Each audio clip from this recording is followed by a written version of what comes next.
எல்லாருக்கும் சிறப்பான வாழ்க்கை இருக்கு, மேலான தூய்மையான வாழ்க்கை இருக்கு, பாக்கியமுள்ள வாழ்க்கை இருக்கு. தகுதி பெறாமல் இருக்கிறோம். குணங்கள்ல மேன்மடை வென்று நம்ம முன்னேற்றலாம் பணத்தை கொண்டு மேன்மடைஞ்சு நினைச்சிட்டு இருக்கிறோம். அதுதான் வாழ்க்கையில் செட்டில் நினைச்சிட்டு இருக்கோம். வெல் செட்டில் வேற, செட்டில் வேற, வெல் செட்டில் வேற. அமைதி இல்லை சுத்தமா. எப்ப அமைதி ஆச்சும் செட்டில் ஆயிட்டோம். அதுலயும் பெருமை கூடாது. நான் செட்டில் சொல்லக்கூடாது. அந்த அமைதி அதிகரிக்கணும், உள்ள சொல்லணும். வெளிப்படுத்தினா அதுவும் சோதனையாகும். அதுலயும் பெருமை உண்டா? ரொம்ப அமைதியாக பெருமையாக பேசினா அது சோதனையாகும், அமைதி போயிடும். அது எப்ப நம்ம அமைதி அடையணுமோ அதுதான் வாழ்க்கை வெற்றி. அதனுடைய இலக்கு, அதனுடைய அருள்.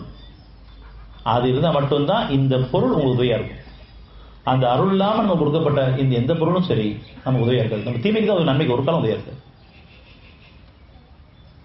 அருள் அடைஞ்சிருச்சுன்னா பொருள் உதவியா இருக்கும். அருள் அடைஞ்சுன்னா இந்த பொருள் எனக்கே அநியாயம் பண்றதுக்கு நானே செலவு பண்ணுவேன். இப்ப செலவு பண்ணிதான் இருக்கும். என்னுடைய அநியாயத்துக்காக நான் செலவு பண்ணிருக்கேன். என்னை சேர்த்துக்கிறதுக்கும் வளர்ச்சிக்கிறதுக்கும் என்னை புதைக்கிறதுக்கு தான் பணம் செலவாகும்.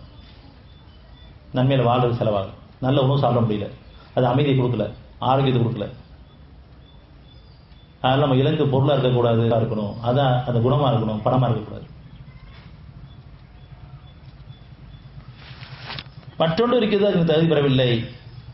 ஆயினும் அல்லாஹ் அவருடைய திறமான சூழ்ந்தரிக்கிறான். அல்லாஹ் யாருமே பேராட்டம் வைக்கிறான். சூழ்ந்து அடைஞ்சிட்டு இருக்கான். எப்ப தகுதி போயிருங்க, எப்ப தகுதின்னு சொன்னா என் தவிர நான் உணர்வு தகுதி வந்து அர்த்தம். ஏன் தவிர நான் சொந்தமா உணர்ந்துச்சா அது ஞானம். இது வரைக்கும் மற்றவங்களை பற்றி கூட்டம் பேசிட்டு இருந்தேன். இப்பதான் சொந்தமா என் தவிர உணர ஆரம்பிச்சிருக்கேன். இது ஞானம். அது எப்ப நீங்க கேட்க வேண்டாம்னு கேட்க வேண்டுதல், அது பிரார்த்தனை அமைஞ்சது. இது வேண்டாமே, என் தவிர உணர்ந்து அது வேண்டாமே கேட்கிறேன். அல்லது நன்மை தீமை பிரித்தறிவது தியானம். நான் நன்மையை பார்க்குறேன், தீமையை பார்க்குறேன். பெரும்பாலும் தீமை நன்மை தான் என்று இல்லை, தீமை தான் இருக்குது. பிரித்து அறிகிறேன். இந்த தீமையை நான் சம்பாரிச்சது, நான் ஒத்துக்கிறேன். ஞானத்தின் அடிப்படையில் நான் யாரையும் குறை சொல்லலை. கடைசியில் சொல்ற கிருமிகள் மேலே குறை சொல்றோம். கடைசி கிருமி தான் உங்களுக்கு, இந்த வைரஸ், இந்த கிருமி தான் உங்களுக்கு இவ்வளோ பாதிப்பு ஏற்படுத்திருக்கு. இறைவன் சொல்றா உங்களுக்கு இதயத்தில் நோய் உள்ளது, உங்களுக்கு குணக்கேடு தான் நோயாக மாறுது. ஆனால் குணத்தை மாற்றி அமைச்சு கேட்கணும்.